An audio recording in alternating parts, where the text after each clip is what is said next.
হয়, মই বৰ্তমান উপস্থিত আছোঁ দৰং জিলাৰ দলগাঁৱৰ শিলবৰী গাঁও পঞ্চায়তৰ অন্তৰ্গত ২ নং কছাৰী ভেটিটো উপস্বাস্থ্য কেন্দ্ৰৰ সন্মুখত। আৰু এই উপস্বাস্থ্য কেন্দ্ৰৰ সন্মুখত আপোনালোকে চাব পাৰে ইয়াতে গৰু বান্ধি থৈছে। য'ত ৰাইজে চিকিৎসাৰ বাবে আহিব লাগে তাতে এনেদৰে গৰু বান্ধি থৈছে। য'ত এইখন উপস্বাস্থ্য কেন্দ্ৰ, য'ত গোহালিত পৰিণত হৈছে এইখন উপস্বাস্থ্য কেন্দ্ৰ। মই কেমেৰা পাৰ্চন সহযোগীক অনুৰোধ জনাম দৃশ্যখিনি দেখুৱাবৰ কাৰণে। এয়া ২ নং কছাৰী ভেটিটো উপস্বাস্থ্য কেন্দ্ৰৰ এক ভয়লগা ছবি, য'ত এনেকে বছৰ বছৰ ধৰি তলা ওলমি আছে এইখন স্বাস্থ্য কেন্দ্ৰত, য'ত ডক্তৰ নাই, নাৰ্ছ নাই, একো নাই, য'ত বৃহত্তৰ এইখন অঞ্চলৰ চিকিৎসাৰ বাবে এইখন উপস্বাস্থ্য কেন্দ্ৰ বনাই দিয়া হৈছিলে। কিন্তু এইখন উপস্বাস্থ্য কেন্দ্ৰ পৰিত্যক্ত অৱস্থাত এনেদৰে বছৰ বছৰ ধৰি পৰি থকা দেখিবলৈ পোৱা গৈছে।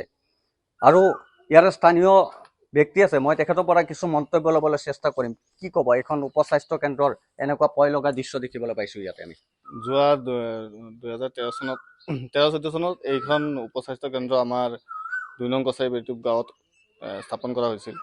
তাৰপিছৰ পৰা স্থাপন কৰাৰ বাহিৰে ইয়াতে বেলেগ একো কাম হোৱা নাই, না ডক্তৰ আছে না নাৰ্ছ আছে। আজি 2013-14 চনৰ পৰা এই ডাঙৰ তলাটো ইয়াত ওলমি আছে। আৰু বৰ্তমান বুট বাংলা আৰু গোহালিৰ সৃষ্টি হৈছে।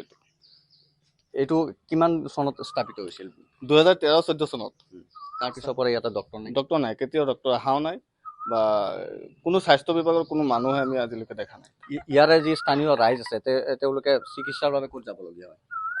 তেওঁলোকে চিকিৎসাৰ বাবে শিলবৰী স্বাস্থ্য কেন্দ্ৰত নহ'লে খাৰপিটিয়া যাব লগা হয়। যিহেতু খাৰপিটিয়া ইয়াৰ পৰা প্ৰায় 15-20 কিলোমিটাৰ দূৰত। হয় হয়, খাৰপিটিয়া ইয়াৰ পৰা 15-20 কিলোমিটাৰ দূৰত। আমি আশা কৰিছিলোঁ 2013-14 চনত যেতিয়া স্থাপন কৰিছিল যে আমাৰ প্ৰাথমিক চিকিৎসাটো এই উপস্বাস্থ্য কেন্দ্ৰত অনুষ্ঠিত কৰিব পাৰিম বুলি আমি আশাবাদী আছিলোঁ। কিন্তু বৰ্তমানলৈকে এজন ডক্তৰ বা নাৰ্ছৰো আমি আজিলৈকে দেখা নাই ইয়াত। কি ক'ব, চৰকাৰক কি ক'ব এই ক্ষেত্ৰত? চৰকাৰক মই অসম চৰকাৰ দৰং জিলা প্ৰশাসনক অনুৰোধ জনাওঁ, যাতে আমাৰ এই উপস্বাস্থ্য কেন্দ্ৰখন মুকলি কৰি ডক্তৰ আৰু নাৰ্ছৰ ব্যৱস্থা কৰি ৰাইজৰ উপকাৰ কৰে।